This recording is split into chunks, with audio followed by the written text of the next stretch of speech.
So we're here visiting the Commvault booth at VMworld 2017. Can you tell me a little bit about yourself and give us an overview of the company? Sure. Hi, my name is Deepak Verma. I'm a Director of Product Management at Commvault. Commvault is a data management company that focuses on primarily three things. We want to help our customers know where their data is. We want to help customers protect their data, and then we want to help customers gain value from their data. That's primarily what we've been focused on from a data management aspect, and we believe that the journey that customers are going through, the business transformations that they've been going through, have been primarily data-driven, and we're helping our customers more and more in getting value from that data as we progress and as we evolve in this industry. And what would you say are some of the differentiating factors to your software versus some of your competitors? Commvault's gone through the transformation, much as a lot of our customers have with our own software capabilities. Some of the core differentiation that we offer is everything that Commvault has offered since inception has been homegrown. It's essentially a single platform that adds capabilities as we go along that are driven primarily by a lot of our customers. The second big differentiator is the scalability. A lot of our customers use us in extremely large environments that have anywhere multi-thousand VMwares to tens of thousands of virtual machines in the infrastructure, and they want to be able to protect them, manage them, and orchestrate them with the same manner that they would in a smaller environment. So the challenge on us becomes providing that capability, and it's our scale is one of our differentiators. Another differentiator that I can offer is we were one of the first in our industry segment to start offering our customers the ability to go to cloud. So our capabilities that we've introduced over the years around cloud has enabled a lot of our customers to move their workloads to a lot of the public clouds, and we keep growing our capabilities in that area to satisfy a lot of their new requirements as they go into hybrid IT journey. So where do you see the future of cloud and virtualization going? What are some of the trends that you've been seeing?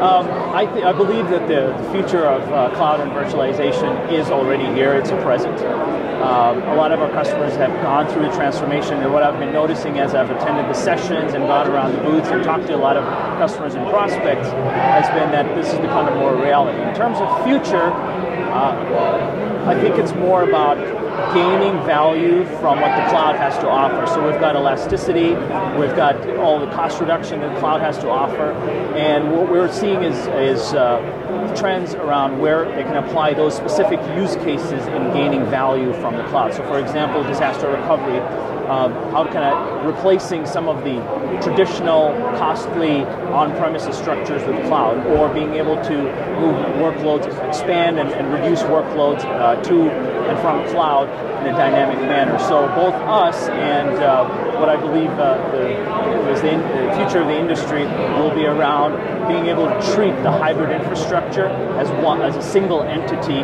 that would cater to their workload. Great. And would it be possible for us to get a demo of your product?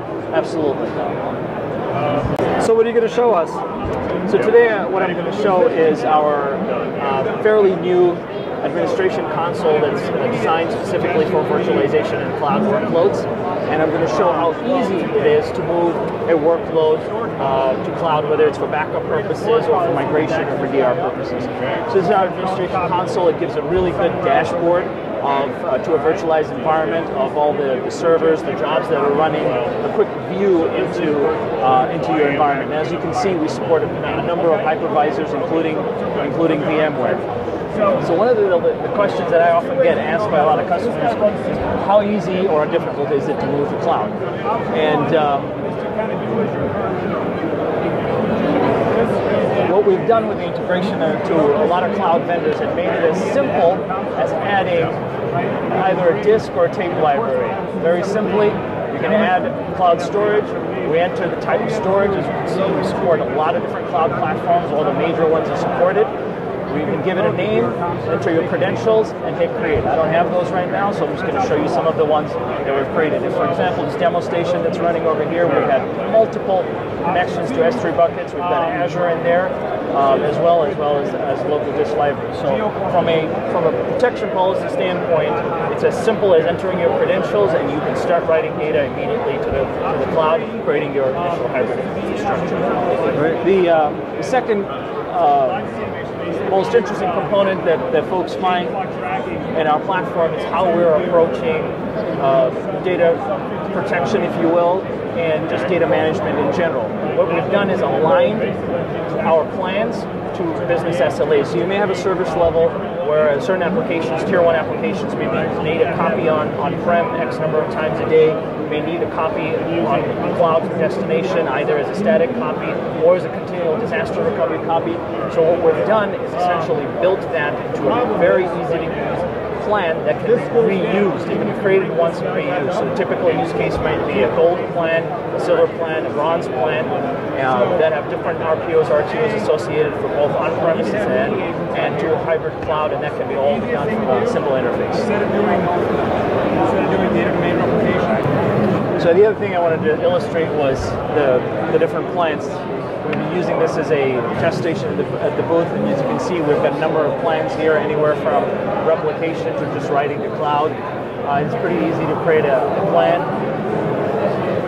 create a virtualization plan. We can do just a backup plan, or we can do a backup and replication plan, in which the replication target can very easily be the traditional cloud, or it can even be VMware cloud on AWS as a specific target. To name the plan something, choose your retention period locally, choose the service level that you want to achieve, basically how frequently that's done, and associate multiple schedules with it. And then from there, it'll ask you if you want to create additional copies locally, and then from there you can choose a target to write that data to, which could be anywhere from VM cloud on AWS. It could be standard VM to VM replication, or even live sync replication. In this case, we've got a multiple number of replications going. Once a plan's created, it can be reused. And I'll give you an example of a number of virtual machines that are running. We do support a vast number of hypervisors. All the major ones are covered, including VMware and VMware Cloud on AWS as well. And from here I can see all the hypervisors, what I have protected, what I've not protected, and I can very easily go and add a new protection scheme by adding a subclient, browsing my existing vCenter infrastructure, picking a specific virtual machine, and then associating that with a plan that could be anywhere from local backups to including replication offsite and replication to the cloud that I've created, and from that point on, the system takes care of performing that operation for you. So we've made our interfaces pretty simple and very business focused, so that customers who are looking to move into a hybrid infrastructure can do it pretty seamlessly without having to think through a lot of things that they're going to be challenged with as they move to cloud. Great. Well, thanks for taking the time to speak with VMblog. And where can they go if they want to find out more information about Commvault? I would urge you to go to our public website, www.commvault.com, and thank you for the opportunity. It's always a pleasure.